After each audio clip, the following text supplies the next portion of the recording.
Here at the Alan Turing Institute, our mission is to make great leaps in data science and artificial intelligence research in order to change the world for the better. This podcast explores the research, ideas and technologies behind the data revolution with the people responsible for shaping our future. Welcome to the Turing Podcast.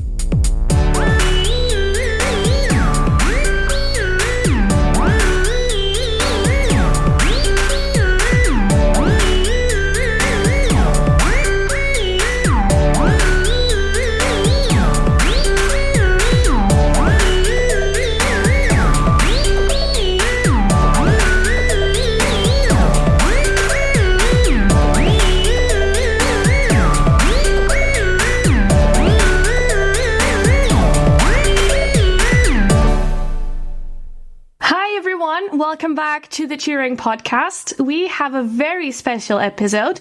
And first of all, we start with a very special co-host. Hi, Anika. Welcome to the podcast for the first time. Hi, Bea. Thank you for having me. Really looking forward to this and excited to be a part of the team today. And we're very, very excited to have you. Would you like to introduce our guest of today? Of course. Today, I have the pleasure of welcoming back Dr. Nicol Turner Lee to the Alan Turing Institute. Nicol Turner Lee is a speaker, author, and technology innovator, as well as a senior fellow in governance studies and director of the Center of Technology Innovation at the Brookings Institution in Washington, D.C. She is an expert on the intersection of race, wealth, and technology within the context of civic engagement, criminal justice, and economic development. Wow, this sounds great. And we're so excited to have you, Nicol. Welcome. Well, thanks for having me. Thank you. So let's start with the basics, right? Let's start with you telling us a little bit about yourself. How did you get into policy? How did you find yourself having this career path? So that's a long question with a long answer. First and foremost, I want to say thank you to the Turing Institute for having me. I feel like I must come to the UK, take residence there just so I can sit with this fabulous team of researchers. As it was mentioned, I'm at the Brookings Institution, and we're a global think tank headquartered in Washington, D.C. And I came to the Brookings Institution after a long history working in tech policy. And before that, I actually was what I call a digital evangelist, working in local communities, just sort of advancing how technology was going to transform the way they lived, they learned, they earned. Started my career when I was a graduate student at Northwestern in Chicago, and the rest is history. And I share that first and foremost for people who may be considering a career in tech policy, that there's no linear pathway. I mean, I'm a sociologist in training. My PhD is in sociology. I'm not a computer scientist, not a data scientist, but I believe in people. And I think that's one of the reasons why, I've been able to advance in my career and just in my research pursuits. My policy work really intersects race, technology, and social justice. And so I've spent the majority of my life advocating on behalf of underserved, marginalized communities, but also sort of flipping that glass half full to ensure that they have economic, social, educational opportunities that come as a result of this burgeoning internet. And so without dating myself, this has been my pathway. You can actually read about it. I have a new book coming out in January 2022, which is on the... Very exciting. I'm so excited. I cannot tell you, because writing a book is hard, and it's just harder when there's a whole lot of things going on in the world. But my hope is that this book will tell you a little bit more about me, but it's about the U.S. digital divide. And we'll talk about it, I guess, a little later. But the goal is that it's actually, walks people through how I got here so that it even brings more credibility to the stories that I tell. Amazing. Thank you. What steps can we take as data scientists and professionals to mitigate some of the biases within algorithms? So this is a great question.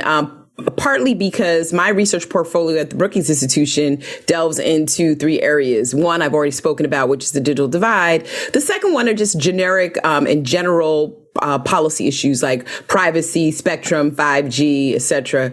And this third bullet is really near and dear to my heart, and that's algorithmic bias. And before I answer your question, Anika, let me just share with people, like, how did a sociologist get involved with algorithmic bias, right? Well, I believe that there are sociological implications that happen as a result of people being connected. And so algorithmic bias sort of came my way when I realized about 4 or 5 years ago that there were problems with big data. In fact, I was at an event at the Federal Trade Commission here in the States, and the then Chief Technology Officer, Dr. LaTanya Sweeney, who is at Harvard, runs her computer science program, gave this demo. And she essentially told the audience to watch the screen for like 30 seconds. And we did. And it was a screen of a Black fraternity who was having its 100th anniversary celebration. So it was all like, where the parties were going to be, what lectures were happening, etc. Well, we watched that screen for 30 seconds, all right. And what basically popped up were get your arrest record free and credit card offerings for the highest interest cards that, were on the marketplace at that time. That was 5 years ago. And if you follow her work, what she was basically describing is that ad delivery services really targeted micro-surveil certain populations. And as a result, you actually see these discriminatory ads. That turned a light bulb on for me that there was some work that needed to be done in this space. And I joined, I think, a distinguished group of women of color in particular, who are working in this space that are really looking at how we unpack algorithmic bias. So to your question, one of the things that I think I contribute to the space is one, we look at bias at Brookings as when similarly situated people, places, and objects receive both differential treatment or disparate impact. And when I say differential treatment, I like different genres of movies in my partner that shows up in the positioning algorithms that Netflix continuously feeds me, which keeps me on my couch most Saturdays. But when you realize that I not only like those movies and the genre of them may suggest that I might be a Black woman, and then you look at other traits, other composite profiles or composite aspects of my profile, the fact that I might have children, the fact that I might buy dark-skinned colored dolls, the fact that I might actually look at certain ethnic magazines. What I find with bias is that's when it becomes disparate impact, because just like I saw 5 years ago, we begin to see targeted predatory ads, higher interest credit card offerings, and for some people, rejections of those vehicles that could improve quality of life. So for me, this is a really serious concern. And in light of just some recent conversations we've had here in the States on a company that is very big called Facebook, the question becomes, just how intimate and how opaque these models are, and how embedded and precise algorithms are to actually facilitate discrimination with even, greater faculty because of the fact that they know more about us than we know about ourselves. So that's the research that I do now, is how do you make algorithms fair, lawful, less biased, inclusive, and everything else in between, so we ensure that the technology itself does not encroach upon people's civil and human rights. I was just thinking how incredible it is that this discrimination shows up and it's implicit and it's intrinsic and we can't escape it, because either you reject all the cookies forever and you have to go by hand and reject all of those, or you get this discrimination, which is incredibly unfair. I think that's why, to Anika's question, it's important for data scientists and other professionals to recognize that bias exists. This is not a conversation that we need to go and prove. It is there. And it's there because we are as individuals, we're biased too, right? We're biased by our values, assumptions, and norms that we bring to the table. And those stereotypes that we have about society, whether we like vanilla ice cream or chocolate ice cream, or whether we're explicitly or unconsciously biased or racist, they actually come to the table in these models.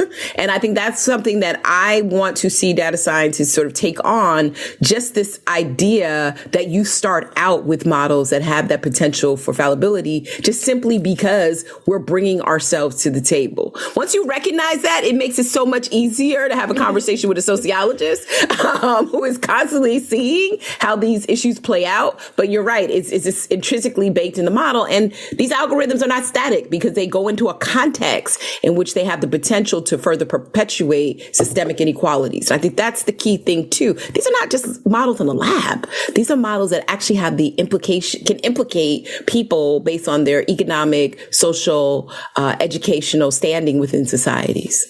Absolutely. I have a question. Do you find yourself having to prove, like you said, that the bias exists? Because it seems obvious that it exists. We know all the time. I mean, the paper that I wrote a couple years ago at Brookings on algorithmic bias detection and mitigation was done with an engineer and a lawyer. And I tell people constantly that was the longest paper I ever wrote, but it was the best paper I ever wrote, because if you put three people from different disciplines in the room, you're just not getting anywhere, right? Because the sociologist is going to tell the engineer, no, we need more social science data. And the engineer is going to say, take that out. Math is discrete. And the poor lawyer is going to figure out a way to negotiate between the two of you.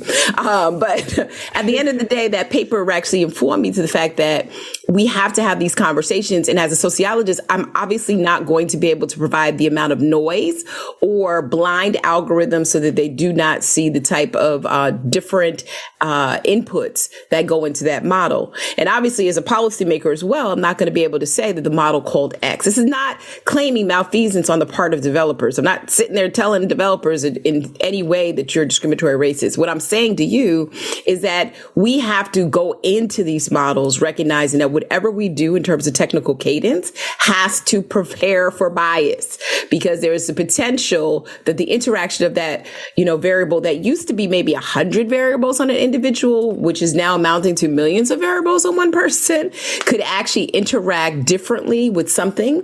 That's what I consider to be author Michael Kearns out of Penn, University of Pennsylvania, talks about the inferential economy. That, I think, comes with this whole idea that on the internet, we're not static individuals, because all of these variables provide, again, a composite profile of who we are. And so I think it's really important for developers to come in with that idea in mind, so that, and then when you have that idea deployed, honestly, have tests that have you go back and audit and evaluate whether or not the algorithm has gone wrong. And then, I would say finally figure out ways to engage with other disciplines to determine whether or not you're on the right tracks, particularly when you're dealing with like financial services, education, healthcare, because these are sensitive use cases. Thank you so much. This is really interesting. You mentioned your book. So I guess we now want to know what influenced you to write it, and what's the title, and also how can we, UK listeners, get our hands in a copy of the book, please? Well, I'm hoping, look, I'm going to be shameless. Adrienne, invite me to the Turing Institute for a book talk. Listen, this book is an accumulation of 20 plus years of experience. As I mentioned before, I got into this space pretty much like as an advocate. I was in school at Northwestern as a graduate student, and I was trying to figure out ways to just waste some time while I was, collecting data, doing research reports, etc. And I stumbled upon a public housing development, which is federally assisted in some way. And they had a small computer lab of 386 computers. And I don't know if anybody out there remembers what a 386 computer looks like, but it doesn't look like the computers that we have now. And we didn't even have smartphones at that time. I think most of us were carrying around pagers, they called them at the time.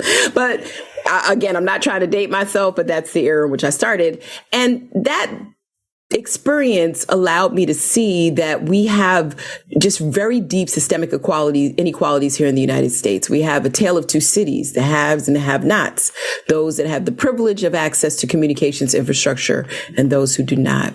And as we have seen technology evolve in the last 20 years, where there is just absolutely nothing that you can do in this country that is not in some way enabled by high-speed broadband networks, it's become very clear, and this global pandemic has shed light on this, that being connected to the internet really matters. And so this book really started before the pandemic. It was my way as a sociologist of sort of taking the experiences that I had as a grad student till now and explaining to policymakers who are often divorced of the realities of real people that these challenges of the digital divide exist. Well, it taught me a lot. I went to 7 cities across the United States.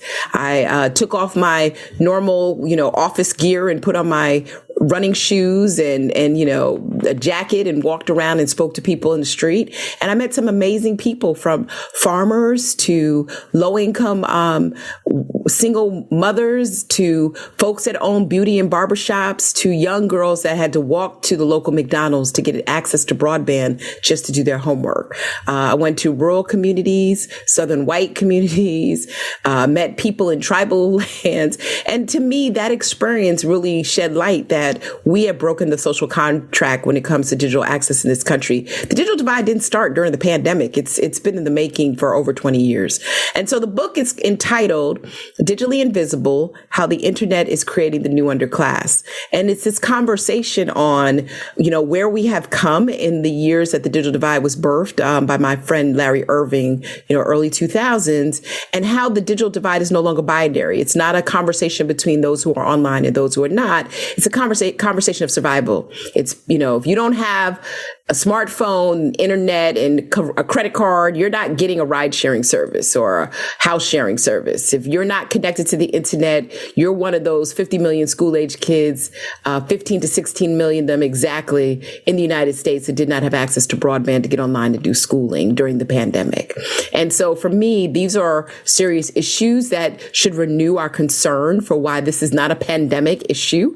This is an issue that if we want to get this right, then we need to bring everybody up. And the reason that I call the new underclass is that this is not just, people of color or poor people or older people, the people who normally make the box. These are like rural farmers who are struggling to actually, move into not precision agriculture, but just order supplies so that they can maintain their livelihoods. So I tell their stories as part of the book. I'm really excited about it. It's taken me a long time because the pandemic offered more content, but also I want to make sure that I honor their stories because they shared them with me over the course of a year in my data collection. So hopefully I'll be back to talk more about it, but my goal is to, write this blueprint for what I think we in the United States should be doing that should also impress upon our friends across the world who are constantly trying to figure out how to solve the $1 billion question, the billion people question of how do you connect people to online resources. In your book, you talk about the real life consequences of the digital divide.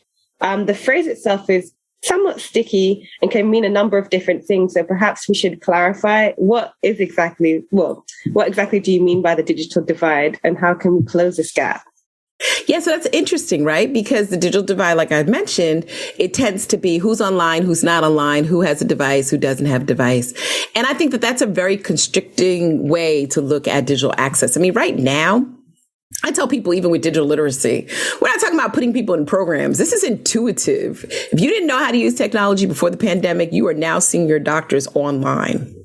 If you didn't have any idea of how you were going to work via, video streaming applications like Zoom and others, you are doing it right now. What the pandemic did is sort of thrust us into a disruption that we've seen pretty expeditiously on the technology side in terms of the disruption of transportation and other areas. The only difference is that we've seen people who are already disconnected from the internet get further and further disconnected. And so, Anika, to your question, it's not for me about the digital divide. It's about the divide of a tale of two cities between the haves and the have-nots. My title, Digitally Invisible, is actually encouraged by Ralph Ellison's The Invisible Man, a book I read in high school, which basically said that every time this protagonist did something to sort of appear within the audience that he was trying to reach, nobody saw him. And that is why I'm writing this book, because I think we believe across the world that we're all intuitively connected to the internet, and we're not. Of course, there are some countries that have better access than others. I commonly go to China for work. Prior to the pandemic, I was there, and I commonly visit this marketplace where I attend a large conference, and I speak no Chinese, but I always visit for the last 6 years this one woman who has her own little shop in the open market, and she always pulls out her smartphone and asks me if I have a QR code so that I can pay, which I tell her I'm not on WeChat, so I don't have a QR code. I will have to pay in your currency. But I tell people in the book I write about that experience, because here in the United States, we would never see that happen. When you are disconnected from the society, you live in rural America, as one of the respondents for my book said, it's like the ice cream truck coming up to your community and they only have 2 flavors, vanilla and chocolate. There's nothing else. And so this type of dependency that we now see on digital access, in my opinion, really should be encouraging and facilitating policies that provide first-class digital citizenship to people.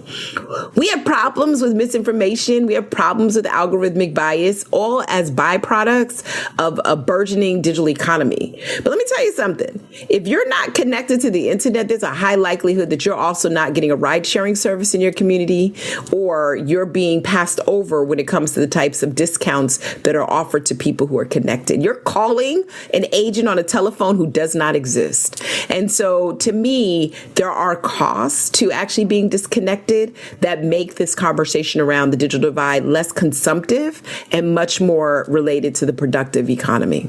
Oof, that is so interesting, and there's so much to go on about. But you mentioned being digitally invisible, right? So what would you say to people that actually fear technology? Because we've seen a lot of misinformation, and we see people fearing technology, fearing surveillance because we're all being, watched right now, etc. And those people would prefer to be digitally invisible. So what would you tell them? I love that. And so that's like that is the title of my second book, Digitally Invisible, The Existential Threats of Algorithms, right? I mean, look, this is another thing that's happening concurrently with us trying to solve this access problem, whether it's deployment of broadband, the adoption of broadband, or the education around broadband, that we have the surveillance economy that essentially has not given up, right? Black populations have been historically surveilled, starting with the Black Power movement, Martin Luther King and the FBI files. And here we now have technology that surveils. And for many people of color, that's not a new thing, but it's actually more harmful because of the preciseness that technology can actually discriminate against you on, right? Before you had to, be in a certain place and somebody had to identify you. Now we have facial recognition technologies, drone surveillance, heat maps, predictive analytics that actually are enabled by autonomous systems that allow for people to identify you. And sometimes they're very inaccurate. Sometimes they identify the wrong person, like the gentleman in Detroit that was detained for 6 hours in a police department simply because the facial recognition thought he actually committed the crime. This is happening all too often, and the surveillance really goes counter, I think, to the civil rights that many populations have fought for. And it's only telling, particularly as this podcast recognizes the importance of Black history, that we have to talk about that what that surveillance capital does to mimic and mirror the type of oppression that people are already subjected to. But at the same time, what it does is sort of diminish the general purpose of technology that should be available and equitable for all. And so with that being the case, we have big problems. We have problems when it comes to technical accuracy. We have problems when it comes to transparency. We have problems when it comes to, the outcomes that result from systems that still cannot identify darker skin complexions from lighter skin complexions in facial recognition technologies. And we have problems when you start to even talk about natural language processing technologies and the extent to which you can actually figure out if that voice actually belongs to this person. To me, those are the next stage of challenges that we have to take on the same way that we're taking on the digital divide. But the problem is, and I'll just say this quite frankly, is we don't have people who are in this space that represent the lived experiences of the impacted groups. And so the lack of representation is really one of the telling eye-openers about this space. How can you have people develop algorithms for Black people if they're not Black? How can you have men develop pain threshold algorithms for women? How can you have people who are able to sort of think through healthcare algorithms that help the disabled? We got to break that logjam and ensure that there's workforce diversity and idea diversity that allows us to build more robust products. But we also need, I think, the type of policy prescriptions that ensure that data scientists who are listening to me understand the existing civil and human rights. You cannot build models that perpetuate discrimination. And if you do, you run the risk as a developer of creating a reputational risk to your company or to your project simply because it was wrong. And we see too many cases that land up on the front page of newspapers because people didn't think about that, nor did they ask for help from people who may have been able to sort of steer the question in the right way versus opening it up to a lot of consequences. I just want to say that when we put this into context about all of the discrimination that we talked about, it just shows how the fact that there's not access to these technologies makes people not go into these careers, which propagates the lack of representativity in further along. So this is a systemic problem. Oh, no, I agree. I love the way that you've placed it, because to be that person, you got to see that person. One of my favorite books and movies is Hidden Figures, which actually talks about the fact that the woman who was very critical to NASA's ultimate objective to get a person into space was a Black woman. But yet she was a hidden figure. We really did not hear about her until about 5 or 6 years ago when Will Smith decided to make the movie. And so I think those kinds of things become very imperative to sort of changing the equation. We've always talked about the lack of diversity in STEM careers.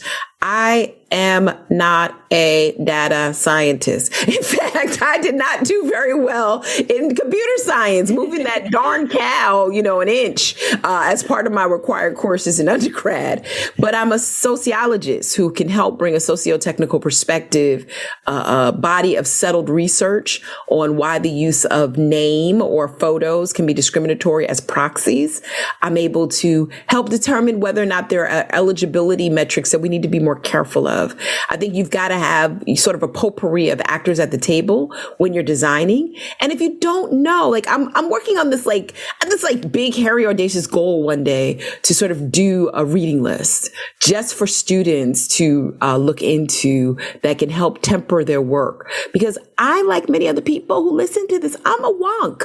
I love technology, but I just want to ensure that we do technology responsibly and we're not excluding populations who will ultimately become the product of the technology in question. Thank you. The following question I have is, how do we advance digital equity and inclusion specifically for historically disadvantaged groups? But I feel like we've kind of touched on quite a few points within that topic. In terms of policy, I would probably change it to maybe see how do we get these policies put into place and what can we do to kind of advance some of the suggestions that you've put forward previously? Well, I love that question in terms of what's the role of policy, because we've talked a lot about the role of technologists. We've talked a lot about the role of civil society organizations. But let's talk about, what policymakers could actually do. Here in the United States, we're in the midst of passing potentially the biggest infrastructure bill since the New Deal was created by former President Franklin Delano Roosevelt. And I wrote something at Brookings on what I call the Tech New Deal, which is to position technology as one of the critical infrastructures that we have here in the States. And it appears that that's happening. I've been in this space a long time. I tell people the recent activities in the White House under this new administration make me feel like I'm special at the prom. When I was growing up, I used to stand up against the wall. Nobody wanted to talk to me. Now, I feel like, as my daughter said, I have peaked and I'm able to be in the space where people are paying attention to the digital divide. What does that mean? We need a tech new deal. We need a deal that not only creates broadband infrastructure, but we need a new deal that also creates jobs. Franklin Delano Roosevelt actually created jobs with the New Deal. People became the folks that built the dams and bridges of this country, and that's happened across the world when it comes to infrastructure. The fact that we do not have representation in these industries speaks volumes, because these are really good paying jobs that can support families and livable wages. So as part of my Tech New Deal, I'm actually pushing for workforce. How do we integrate not just the deployment of the technology, but the creation of jobs? That's a policy metric. And guess what? If we have people in the workforce space that are not credentialed to go immediately into this space, why not create a civil service corps where people who want to learn what it's like to pull fiber for 5G or do cloud-based customer service support, or simply want to sign people up for vaccinations on laptops or iPads can be part of a public loan forgiveness program, or be part of a digital service corps where they get some type of stipend or savers account. And the third thing I put in this Tech New Deal is that we need to focus on community. What are the roles of our anchor institutions? We need to expand that definition. What the pandemic showed us, it's just not about, broadband providers that actually provide the services. There were schools that overnight became technologists, right? Because they had to figure out how to do new remote learning. There were churches that became anchor institutions for access in front of their stoop, right? There were fast food restaurants that actually served in parking lots for digital access. In my view, we need to look at those lessons from the pandemic and transform those digital parking lots into digital parks. Let's make them, as policymakers, into open spaces of access. We need to take federally assisted housing, and I know you have this in the UK, right? And make sure that there are open Wi-Fi hotspots that exist for residents who live in public housing. We need to ensure that there's money that's going into adoption activities, as well as the innovation sector of diverse founders who came up with just fantastic ideas during this pandemic on delivery services and clothing products and how to purchase hair. You name it. The internet enabled folks at a time when economic recovery was not in our mind. It wasn't in the forefront, and now it is. And so I'm really thinking a tech new deal for me is sort of taking all those components and placing those disparate Post-it notes in one frame so we can develop some metrics and watch us grow. We should not be sitting here watching 1, 2, 3, 4, 5 companies grow.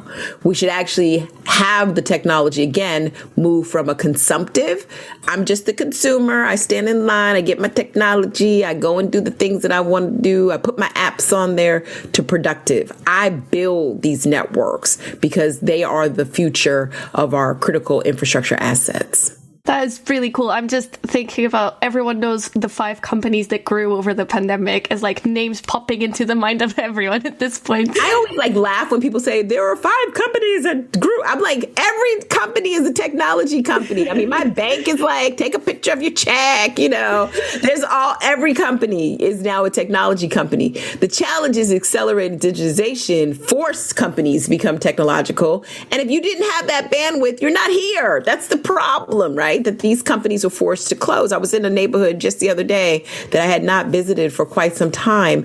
It hurts me to see thriving economic areas now with, for rent, for sale signs, simply because they could not adapt to this disruptive technology. And I think that's really important. That's important to the digital divide conversation. That's important in the use of AI to actually migrate from inline to online platforms. And it's important in terms of the implications it has on human capital. I don't know about you guys in the UK, but we have a huge worker shortage right now here in the United States, particularly for in-person stores or in-person establishments per se, institutions like schools that require teachers to report.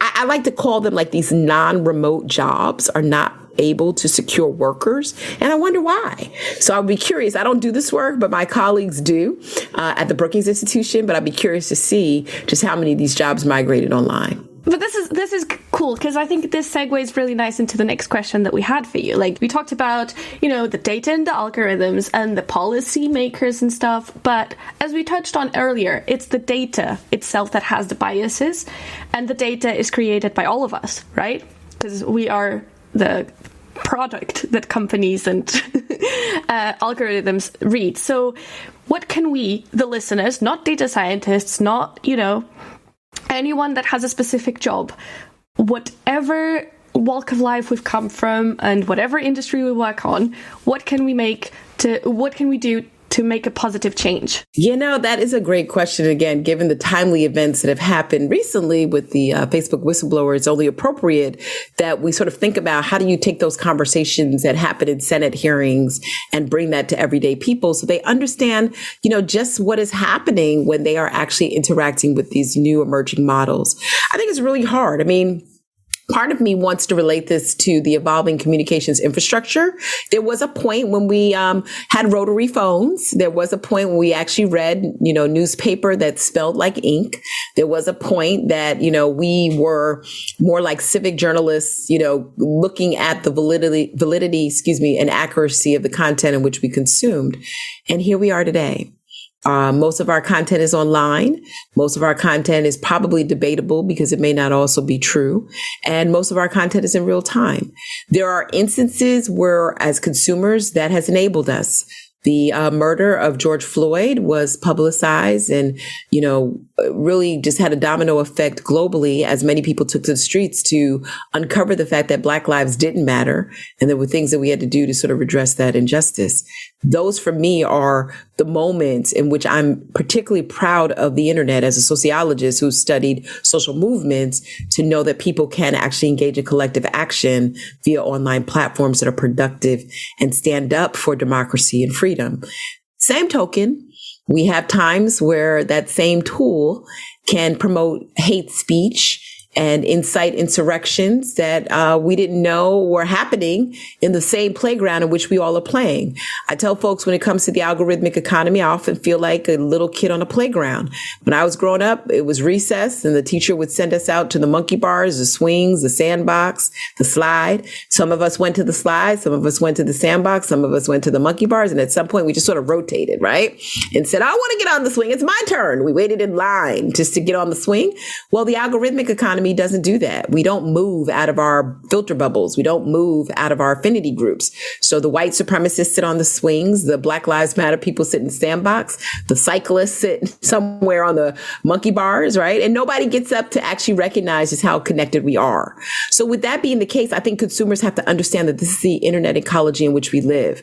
And there are things that we as consumers make trade-offs on. We like getting purchasing recommendations, movie recommendations, dating profile recommendations. Thank God I'm not in that space anymore. But when we look at those innocuous search results, we know that they're not going to do the type of harm that would stop people from participating in society. But the challenge is we kind of don't know when those harms do actually exist because the internet is so opaque. And so no one knows that I might be seeing a set of, credit card offerings that are higher interest versus somebody else, or I might have access to some kind of like layaway program online based on my composite profile than my friend. We don't know that because we haven't done the relevant test to determine whether or not, again, as we define bias at Brookings, similarly situated people, places, and objects receive different treatment or have disparate impact. And so I think consumers need to know that it's more than just about the cookies. So when my mother calls me and says, why is this information following me from my social media to my email to this? Every time I turn around, I search for tents and now all I see are tents in my search queries and everything. Well, the cookies have followed you because you actually like the cookies. You're insatiably addicted to the cookies. But guess what? The GDPR is now letting us know that those cookies exist and we can opt into whether or not we want to comply with them. We need that same type of privacy construct, that is universal. Here in the United States, we don't have one that allows us to, as consumers, be empowered to know what's happening with our data. But we also need that right to let folks know when we want to delete that data or take it with us. I'm not one that actually is really like a big fan of the valuation conversation. Like, if you want my photo, you better pay me 25 cents because that's about how much it's worth, right? Because guess what? If I'm hungry and I need to feed my kids, I might sell you a whole lot of photos that might exploit my humanity. With that being the case, we have to find ways to dignify these experiences. Just say this last thing, and I'm on my soapbox for a minute as a parent.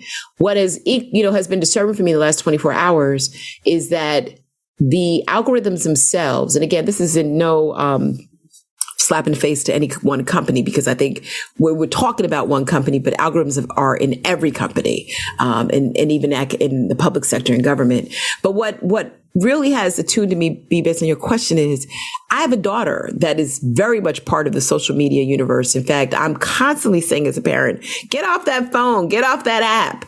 And I think what really appeared to me, to your question, is my lack of agency over these issues, my inability to change the equation, and to provide an alternative to what my child could be doing if they were not really connected to these online apps and experiences. And I struggle with that because I was one of those parents where my child was online for most of the school year.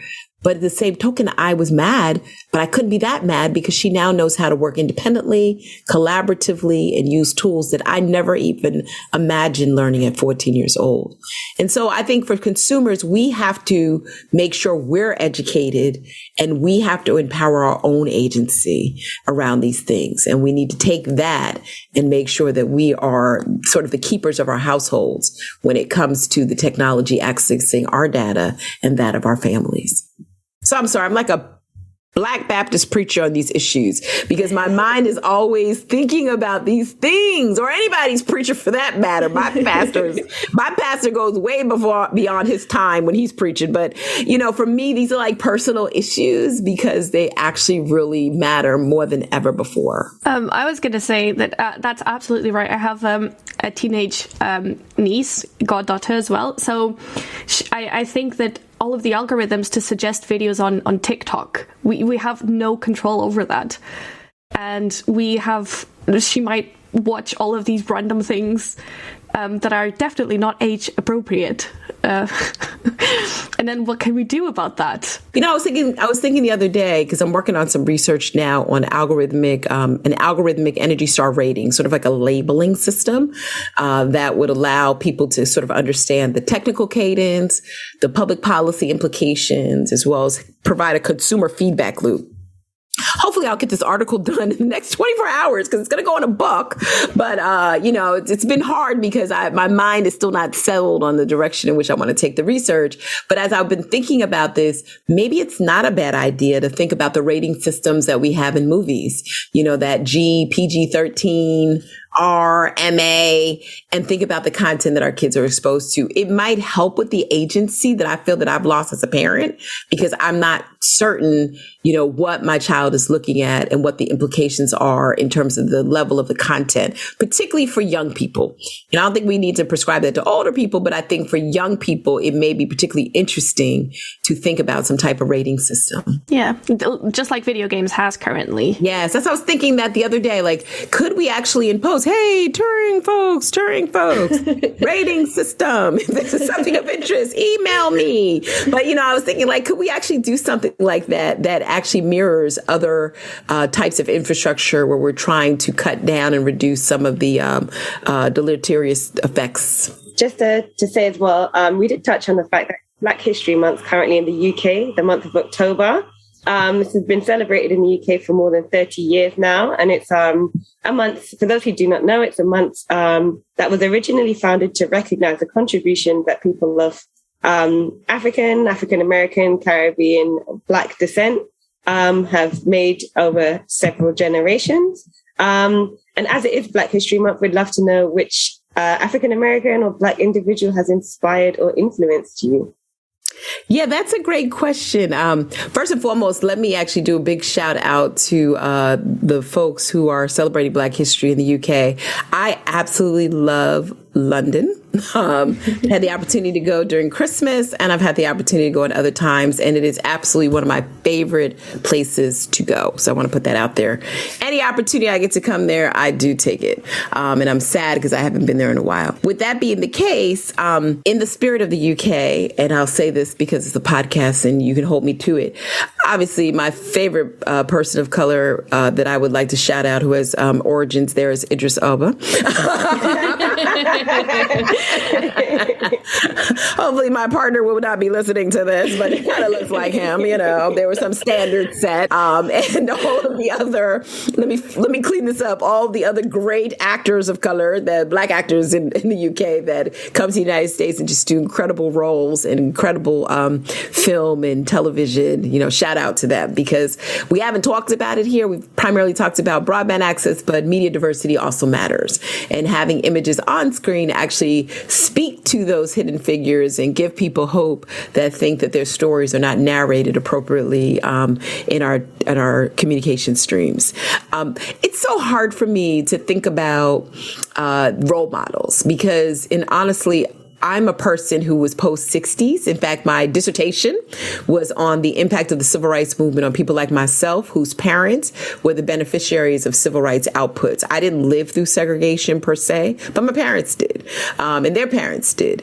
And so my dissertation, when I completed it, was not on technology, but was on collective movement theory and collective social mobility. And what do you do with people of color who have no basis for fundamental lived experiences in a country that alienated them?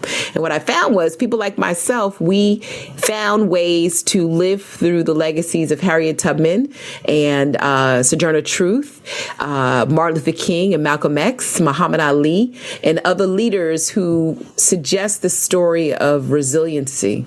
And so I would say that the leaders that I most admire are those that are resilient. I'm a sociologist because of W.E.B. Du Bois. I had the opportunity to go to Ghana and see his dissertation where he studied and read all his stuff. And that inspired me to want to make a difference. Technology, as I said, I sort of stumbled upon as I was volunteering during my residency on my PhD program at this place with those 386 computers. And that just, that love of people led me to actually be a part of the Community Technology Center movement in my early years. But I share that there's no one role model that I can actually point to. If I were to be politically correct, because she may actually listen, is my mom and my dad, who both inspired all of us, my sisters and myself, to keep persevering. And I would say to anybody that's listening that is of color and a woman, they taught me to persevere and not sit outside the room, but to walk into the door proudly bearing the name that I carry from them. And I tell my kids the same thing. I remind them that they are not a Turner Lee, because that was my maiden formerly married name, but they're a Lee, which is their birth name, and they carries with them a lot of weight. And so it's important that we celebrate these months, but we understand that these months started from moments that are now decades. And those decades are not decades of only struggle, but they're decades of the type of enlightenment that we can bring on some current issues that are affecting people of color. When George Floyd died, I remember doing an interview for a television station, and I cried. The lady said, "What are you crying for?" I said, "Well, I'm crying because, this black man died, at the hands of police." But I said, I'm crying because what would he have said if he knew how impactful his life was in his death? And why was he not able to live that way, while he was here on this earth? And those are the problems that we need to solve. And we need to ensure that technology does not embolden us to actually create more George Floyds, not necessarily the physical lynching of black men, but more stories of devastation and the lack of hope, and without optimizing these technologies to be more inclusive and diverse, both in their design and in their execution. Well, that's powerful. Thank you so much. I want to say hi to your parents if they're listening. I know. Hi, Mom. Yeah, I lost my dad 5 years ago. It's so hard to believe it's been 5 years. But he was one of 400 architects, black architects across the country in the United States. And there's still less than 400 architects, black architects in the United States. But he always inspired us to just keep persevering. So thank you for that, because I was just telling somebody the other day, a person who knows you, your dad would be so proud if he knew all the stuff that you were doing. And I was like, yeah, he would. And he'd be better than my mom, because he was I'm a daddy's girl. And he used to call me. My mom, on the other hand, I sort of get pushed to the side with my other siblings when it comes to things that I write about or podcasts. So I will definitely make sure she hears this, because she always thinks I don't talk about her, which is why she doesn't have to listen. I know this is really interesting. And I just would like to give another example that it's very not talked about, but actually one of the in biology, one of the most commonly human cells is from an African American woman. And most of the research on cancer and everything was done on these cells, and it's not talked about. It's again a hidden figure, even though the name of the cell line is the initials of her name was Henrietta Lacks, and the cells are the HeLa cells, but it's a hidden figure in a completely different field. It's not technology. I mean, I bring her up oftentimes when, here in the United States, we had a big distrust problem when it came to the vaccination, given the historical discrimination that has happened in the health sciences when it comes to testing and deployment of new health technologies, right? Whether it was the Tuskegee experiment with syphilis, or it was Henrietta Lacks, who died a poor woman, despite the contribution that she's made to cancer research. For me, and this kind of goes again to the algorithms, it's about disclosure. It's about transparency. It's about understanding the unintended consequences. It's about potentially creating on the policy side regulatory safe harbors and sandboxes. I mean, we can't solve technology that discriminates against people of color if they're not included in the data sets that we're training these models off of, right? So you cannot say, oh, we want facial recognition to be better in identifying Black women, but Black women are not in the data set. So you got to find ways to work with policymakers to make us feel safe as you use our data for the good? And I think part of this conversation of public interest technology is trying to do that, right? The technologies that Henrietta Lacks contributed to, because think about it, what started out as a pinch or culture has turned into much more sophisticated healthcare curation. Look at what's happened with the COVID vaccine. We use artificial intelligence technologies to actually cultivate that. The question becomes, are the people who have become the product aware and transparent to what these systems can do and disclosed of what they cannot do? And to me, it's the same. I love the way you bring that up, and I appreciate you calling out her name, because we have to call out the names of people who we think are those hidden figures oftentimes. To me, it is those historical experiences that should help us get better and help us become more interdisciplinary and help us become more mindful that we're all in this together as an academic community, as well as a community of practitioners. If we got that right, I think there are a lot of different things that we could solve, like misidentification of people of color as primates and photoshopping Black faces against European faces. Like, we wouldn't have to deal with any of that, right? If we recognize that one, bias exists, two, that in the absence of being in the data set, you are the data set, because your data's absence is going to actually make it less robust and then, create certain predictions. And three, that we've got to have more engineers and data scientists who have people like me, sociologists, as your friends. Make sure we're at your dinner table and your happy hour, because I trust me, it's going to be a great conversation in the end, but it will make the research much more robust in this space. Especially with a happy hour, everyone after a couple of drinks. Definitely. I love it. I want to say it's really been a pleasure speaking to you. I watched your video on policy Fights Back, the Turing lecture you held here. So it's really a pleasure to have you back here. And it was a really inspirational talk. I'm a big fan, as you can tell. And I hope that you can come to the office when you do visit London, eventually, when everything's, back to normal, the new normal. Thank you so much for coming on. If you'd like to share, how can people reach you? How can we get in touch? What's your social media handles? How can we keep up to date with you? Well, no, first and foremost, I have enjoyed this. For people who are listening, as you notice, it is all women, and it is always great to be among my sisters when we're talking about these issues. So I appreciate that. If you want to keep in touch with me, I'm on Twitter. I'm actually on social media, so I do not have a blind social media presence. So at Dr. Turner Lee, is my Twitter handle. You can find me on Facebook on Nicol Turner Lee. You can find me on LinkedIn, Nicol Turner Lee. I'm Nicol Turner Lee for a reason. My mother just did not want me to give up my maiden name when I was finishing my PhD. So that's why I have this 3-word name. But with that being the case, you can find me there. And please have me back when my book comes out, hopefully in person next year. Would love to visit your wonderful city, and to just be around some inspiring scholars. And for those of you that are interested in the Brookings Institution, the Center for Technology Innovation has a weekly newsletter of new content that comes out on technology issues, and a bi-weekly podcast too. So we'll have to have you guys on, which is Tech Tank, which deals with very complicated technology and policy issues and sort of breaks it down from bits to bytes so people can actually take a taste of them and see what's happening on our side of the world. Thank you. Thank you so much for coming on.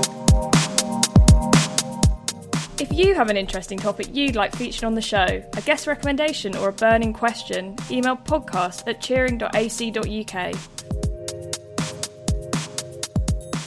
The Turing Podcast is hosted by Ed Cowstry, B. Costa Gomez and Joe Dungate, and produced by Dan Whitfield for the Alan Turing Institute.